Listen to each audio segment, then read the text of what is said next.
What's are some hard to swallow pills about relationships? The ebb and flow of it all. As a teen you chase the butterflies high of relationships. As an adult you have to learn that as your hormones settle, you need settle to and not constantly be seeking the highs and creating conflict to achieve them. Even though the highs are addicting, you need to learn to be good with the chill times, the comfort, the ease. Don't lose the butterflies completely, of course, but don't create them with negative behavior. Create them by pulling your partner in for a long passionate kiss instead of the normal goodbye or hello peck. Or by planning a date or a fun new activity to experience together. Keep each other on your toes in a good way, but be okay when things are just so. Not everyone will value your relationship like you do. It's very important to make sure you both have the same expectations and values, otherwise like two unequally yoked animals, you will continue to walk in circles over the same ground. A lot of it is boring. The magical moments and massive I love you so much posts on social media are like 2% of the time. A majority of a relationship is just everyday living. Your idea of a perfect relationship is the small sliver of it that TV, movies, and social media have led you to believe. You gotta look forward to sitting on the couch in sweet pants after eating so much stir fry you're both farting non-stop. Putting off ending things for fear of hurting someone's feelings is the worst possible idea. If the relationship isn't right and you know you don't want to be together, then sparing someone's feelings in the short term only leads to more pain later down the line. Be honest and front the horrible conversation. Losing your identity within a relationship is easy to do. Finding it again isn't. Remember to keep your friends and hobbies. Eventually love is not being crazy in love all the time. When you decide to commit to your person, you are sacrificing your fantasy of being with them. In the crushing or beginning stages of a relationship, we are idealizing them as more perfect than they are. But we all have our faults, and in choosing to be together we are met with reality versus fantasy. From the Fundamentalists podcast titled Engagement. Once you get beyond the initial lust/heart fluttery part of a romantic relationship, you begin to realize that love looks a lot different than the rom-com movies. It's not embracing in the pouring rain, kissing under the Eiffel Tower, trying to board the plane to convince them not to go. It's handing them a box of Cheez-Its when they get home from a 12-hour shift and are too exhausted to move. It's driving them to the airport at 3 a.m. for their dream job interview. It's managing their prescriptions when they get too sick to do it themselves. Relationships are often unglamorous, and while a committed relationship can be very rewarding, there's more to it than you and your hot partner canoodling and going on trips for the rest of your lives. Relationships can take a lot of work, some of it that you will never see coming in the early days. Love, and the anxious independency that comes with it, can keep people together through almost anything, including mutual abuse, suffering, boredom, and misery. At a certain point, you have to accept some particular negative parts of your partner's personality or move on. My husband is almost 50. We've been married for over 20 years. While he will continue to experience personal growth, there are parts of his personality that are likely to not ever change. The same is true for myself, of course. You could do everything right and still lose. Just because you love someone doesn't mean you should be with them. A relationship needs more than love. Your partner should be kind to you and vice versa. It's not okay for your partner to scream at you, or curse you out, or deliberately hurt your feelings.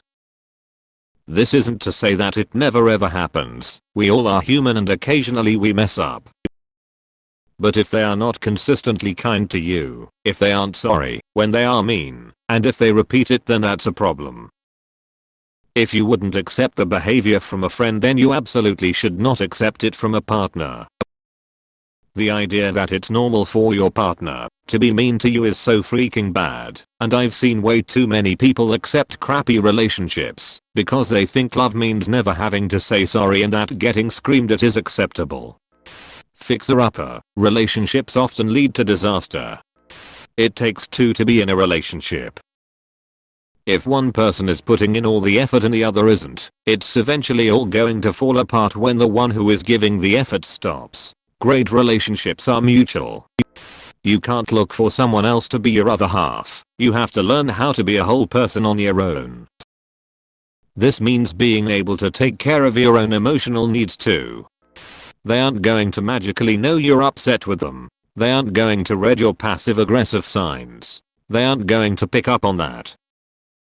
Be direct. If you are upset, talk to your partner about it. Not your friends. Not your parents. Not strangers on the internet. Your partner.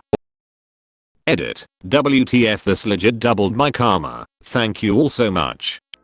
When you look at someone with rose-colored glasses, all the red flags just look like flags.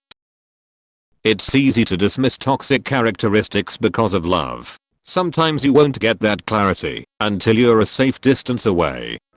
Sometimes things don't work, even if both parties are objectively wonderful people. Even if they love each other and enjoy their lives together. Sometimes things just get in the way and force you to make a hard choice. Relationships do not have an instruction manual. Relationships are whatever the people involved want it to be.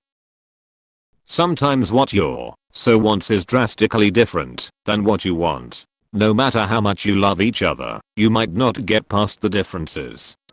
Lots of people are actually looking for contradictions in relationships. As Bo Burnham put it, you want someone insanely hot, but not someone obsessed with their looks. You want someone sensitive but not weak. A lot of people want someone who won't use them for anything, but who they can use themselves to fulfill their own needs or desires. I think the worst part of growing up for me has been the utter realization that lots of people want to use who they can to fit their own ends. It's not exactly always malicious, just practical. You grow more sensible as you age, and so you're less willing to tolerate relationships of any kind, where you don't derive some sort of benefit. The result for me has been that I'm less trusting and more guarded, which only hinders finding genuine connections in love or friendship. Everybody farts, like a lot. If it endangers your mental health, it's not worth it. Love isn't everything. At least not love as most people interpret it. I wouldn't even say it necessarily takes work. Two people can love each other deeply while being terrible for each other, treating each other poorly, etc. All the love in the world doesn't compensate for lack of growth. If both people aren't growing and evolving over time, if the relationship doesn't foster growth and security, then love simply is irrelevant. It should go without saying, but you should always be on the same team, never adversarial. Familial relationships also need the effort that all other types get, or else they will fall apart. Eventually one of you has to die first. People keep changing as their life goes on, and there are no guarantees that you and your partner will change in compatible ways. Someone can be your soulmate today, but in a year the person they've become may not be the soulmate of the person you've become. While you shouldn't simply give up on a relationship the moment you hit a rough patch, you also shouldn't let a happy past keep you in a miserable present. Sometimes you'll be abusive without being aware of it. If someone is gonna cheat, there is no stopping them by checking their phone, messages, where they go, or whatever. They are gonna cheat regardless. Everybody has a past life, history, things you may not like. It's easy to love all of their great experiences, but it can be challenging to accept some of their past life that disturbs you, or you worry, may be a problem still. A very challenging part of relationships is getting out of your head on who they used to be, and focus more on who they are now, and how they make you feel. Wrong person, right time is a thing, but so is right person, wrong time. And sometimes things just aren't meant at all. Loving someone and being loved puts you in a position of mutual responsibility. Your actions affect the other person's emotions, and to some degree you are now accountable for how they feel. You need to be willing to make compromises because you value your partner's happiness and respect their needs. A good relationship is built on mutual responsibility and respect, and is not unconditional.